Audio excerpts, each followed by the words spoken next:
Wakubwa leo nataka nikusanue kitu ambacho kitakusaidia in case ukasafiri kwenda nchi ambazo hawaongei kabisa Kiingereza na hamwezi kuelewana, lakini sio kusafiri tu, hata hapa Bongo hii hapa itakusaidia. Hii itakusaidia sana mwanakitao. Umeona hiki hapa ni Kijapani, ni gari ya mteja wangu ambaye anadai haelewi chochote kuhusu Kijapani, anataka Kiingereza. Nikamwambia kazi rahisi, nikachukua simu yangu, then nikaja hapa nikamuonyesha kama hivi. Umeona hata wewe dictate language, baada hapo ishakuja Japanese English na isha tu translate hapa. Umeona call history hapo, edit label. Lakini tukirudi hapa, hiki ni Kijapani.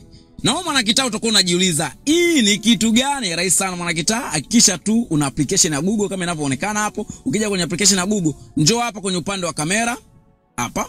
Baada hapo achana hapa kwenye search, hapa kuna sehemu wameandika translate, njoo hapo. Baada hapo itaweza kukutranslatea lugha yoyote, na bahati nzuri inaweza kudictate kwamba hii hapa ni lugha fulani, ni lugha fulani. Umeona ishaleta yenyewe Japanese, then ikatranslate kwenda Kiingereza. Na hii sio kwenye magari tu mwanakitao, unaweza kutumia hata kwenye vitu vingine na lugha zingine. Sijui ukienda restaurant kama huko nje na vitu vingine, itaweza kukutranslatea vizuri kabisa. Naamini hapo mwanakitao umeipenda na imekusaidia, na kama itakusaidia make sure umesave post hii, umeshare na mshikaji wako, lakini pia umetufollow for more tips.